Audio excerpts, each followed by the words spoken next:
ये 13 दोष ऐसे हैं जिसके जीवन में होंगे तो उसको कभी शांति, कभी सुख, कभी ऐश्वर्य ये टिकेगा नहीं और दुर्गति निश्चित हो जाएगी। बहुत ध्यान से सुने। एक श्लोक में 6 दोष और दूसरे श्लोक में 7 दोष।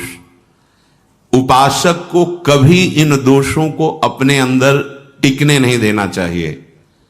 और जो संसार के मार्ग में चल रहे हैं, अगर इन दोषों में चलेंगे तो वो जो आपके पुण्य कर्मों से ऐश्वर्य है भी वो नष्ट हो जाएगा। आप दुख, चिंता, शोक से ग्रसित होकर बड़ा दुख में जीवन व्यतीत करेंगे और आपकी गति बिगड़ जाएगी, दुर्गति हो जाएगी। ये 13 लिख लो दिमाग में, डायरी में, क्योंकि ये नोट हो रहा है, आवाज डाली जाएगी, आप बार बार सुन, इनसे बचिए। अपनी बड़ाई, अपनी प्रशंसा कभी अपने मुख से नहीं करना, नहीं तो आपके पुण्य नष्ट हो जाएंगे, बुद्धि भ्रष्ट माने गिर जाएगी। अगर परमार्थ में चल रहे तो भी, और व्यवहार में तो पुण्य नष्ट हो ही जाएंगे। बुद्धि गिरी हुई तभी ऐसी बात होती है। और यह दोष बहुतायत है, ये बहुत प्रभावशाली है। अपनी बड़ाई मारना, इसको देख लो, पकड़ो, सत्संग है। अपने मुख से कभी अपनी बड़ाई ना करना। अगर कोई अपने मुख से अपनी बड़ाई करता है तो उसके सुकृत नष्ट हो जाते हैं, बुद्धि भ्रष्ट माने गिर जाती, पतित हो जाती है, फिर निर्णय ठीक नहीं। अगर हमारा सारथी, हमारा ड्राइवर मूढ़ हो तो कहीं भी हमको गिरा देगा, तो वो बुद्धि भ्रष्ट मतलब गिर जाती है, निर्णय करने लायक नहीं रहती। अपनी प्रशंसा अपने मुख से करना। दूसरा, लोलुपता, ये वृत्ति नहीं होनी चाहिए। धर्म से चलेंगे, धर्म के द्वारा जो हमें प्राप्त होगा उसी से हम अपना भरण पोषण करेंगे। आपके बच्चे स्वस्थ होंगे, बुद्धिमान होंगे, परिवार में बहुत सुख और शांति होगी। भले दीपक की तरह जलो, बहुत काल तक रहेगी। लक्ष्मी जी भी आपके घर में बहुत काल, हम ये नहीं कहते कि बहुत नहीं, जितनी है बहुत सुख शांति से चलोगे। अगर लोलुपता करोगे, हिंसा, छल कपट, व्यभिचार, चोरी, ऐसे धन आ जाए, वो आएगा, लेकिन वो हाइलोजन की तरह आएगा, एकदम प्रकाश और फ्यूज, बिल्कुल अंधकार करके जाएगा। देख लेना, तुम्हारे जो सुख के हेतु हैं, तुम्हारा शरीर, तुम्हारे बच्चे, तुम्हारी पत्नी, तुम्हारा परिवार, उसको देख के तुम रात दिन जलोगे बिना आग के। ऐसे उनके आचरण होंगे, ऐसे उनके अंग होंगे, ऐसे उनके दिमाग होंगे, ऐसा उनका व्यवहार होगा। ये लोलुपता अगर उपासक में या किसी में है तो उसको नष्ट कर देती है। सावधान। तीसरा, यदि आपका अपमान होता है तो आपको उसे सहन करना होगा, उससे आपके पाप नष्ट हो जाएंगे। जो तनिक सा भी अपमान होने पर बहुत क्रोध करके दूसरे का अपकार करने लगता है, ये आपका पतन करा देगा, ये आपको फंसा देगा, हृदय जलेगा, अर्थव्यवस्था नष्ट होगी, पूरा परिवार दुखी होगा।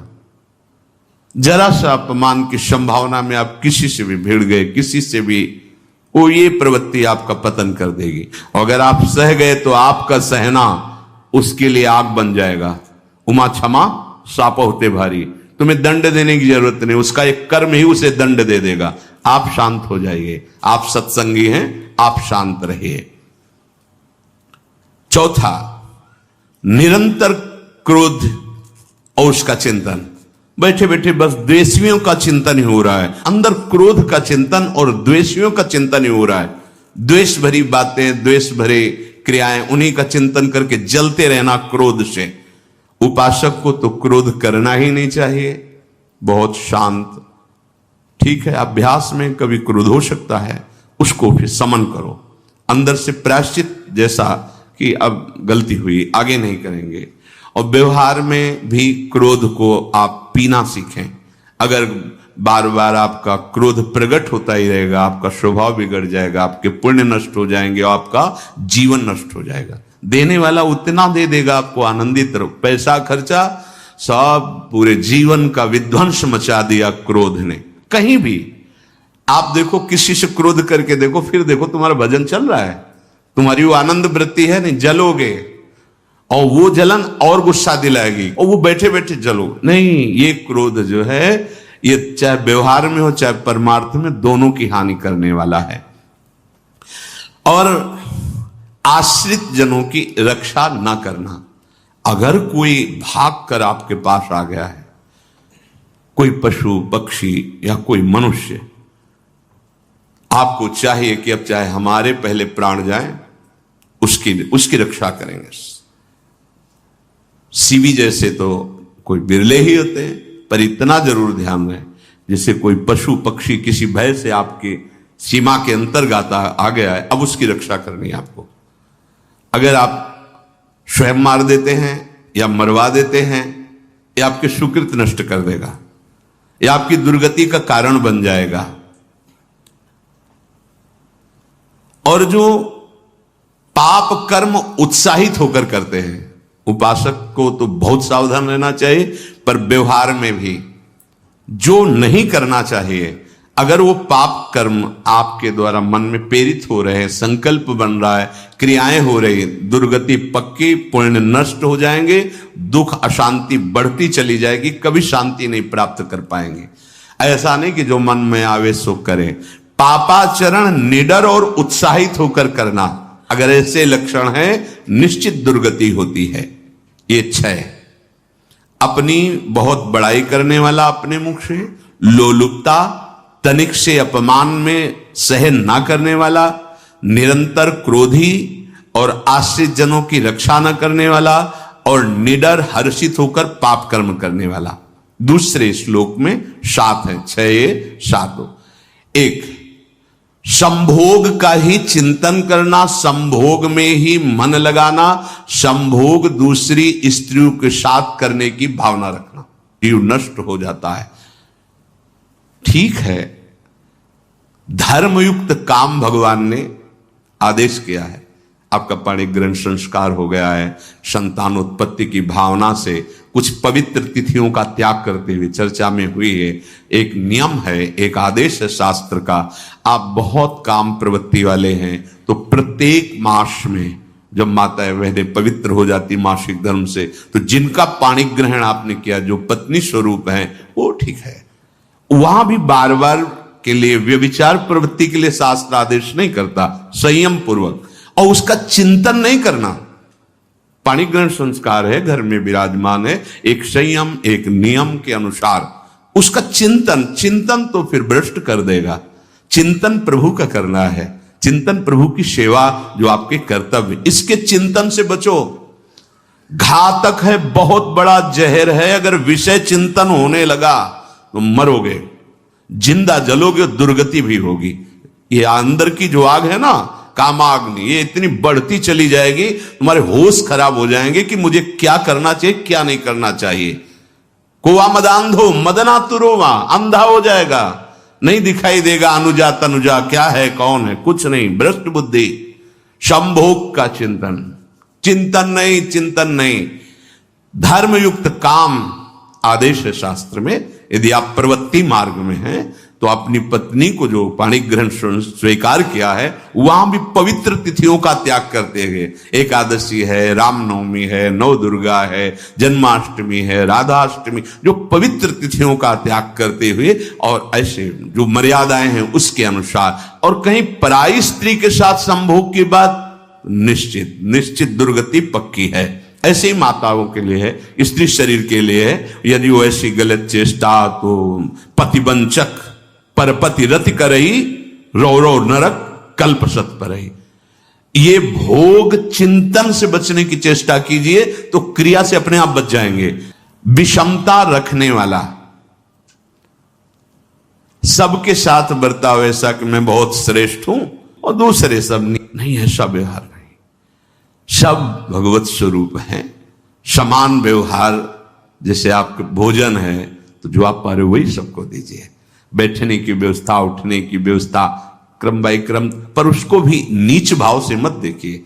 उस कोटि का उसको प्यार दीजिए, दुलार दीजिए, सम्मान दीजिए। इतनी विषमता ना फैलाते रहे अपने जीवन में कि आप सबके निंदा के पात्र बन जाए। विषमता नहीं, सबको प्यार।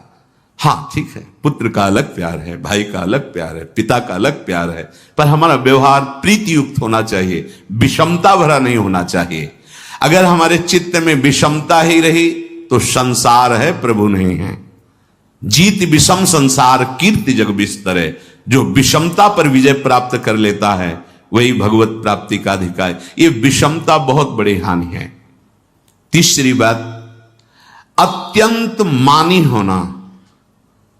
जहां आपके प्राण कमजोर होंगे, पुण्य नष्ट होगा, आयुश्री सब नष्ट होना है, ऐसे आचरण करवाएगा गुरुजनों के साथ, महापुरुषों के साथ। ये बहुत नीच प्रवृत्ति है। अत्यंत मान प्रियता, मुझे सम्मान मिले, उत्तम प्रवृत्ति है। सबको मान देना, स्वयं अमानी रहना।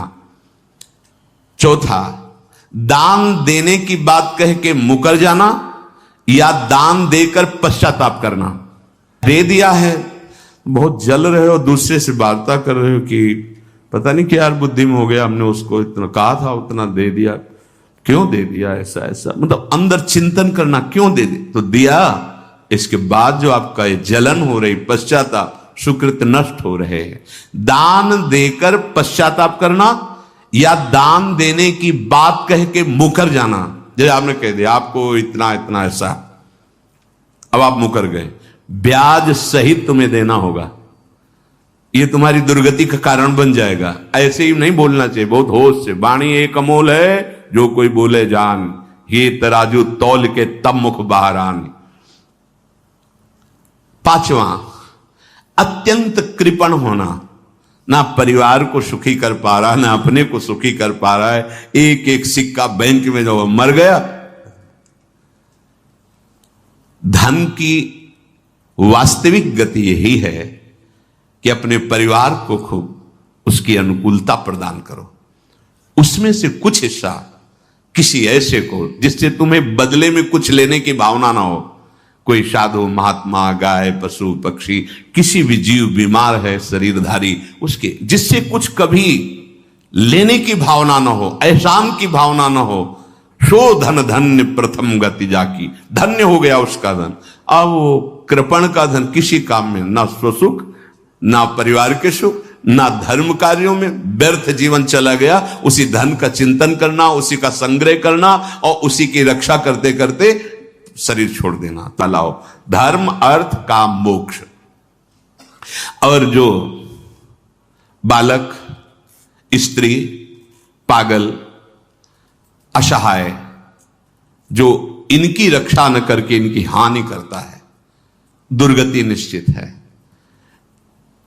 माना आपकी पत्नी है, उसका स्वभाव बिगड़ा हुआ है, क्रोधी है, कटु वचन बोल, लेकिन आपके ही प्रारब्ध के लिए। माना आपका पति ऐसा स्वभाव वाला है, पर आपके ही प्रारब्ध से तो संयोग बना है आकर, अब इसका निर्वाह कर ले जाओ तो पवित्र हो जाओगे दोनों। और अगर झगड़ा और लड़ाई और मारपीट और कहीं हिंसा आदि के रूप में उतर गए तो फिर और करनी बिगड़ गई। बालक है, आप उसको ज्ञान नहीं कि आप पवित्र है, कि आप पवित्र है, उसको ज्ञान नहीं कि आप उसके साथ व्यवहार अच्छा कर रहे हैं कि बुरा कर रहे हैं। रक्षा करनी है आपको, शोषण नहीं करना। कह रहे हैं स्त्री, बालक और पागल, जिसे विक्षिप्त है, पागल है, आपको रक्षा करनी है। बन जाए तो उसको भोजन, ऐसा नहीं कि ईट मारो, उसको अपमानित करो।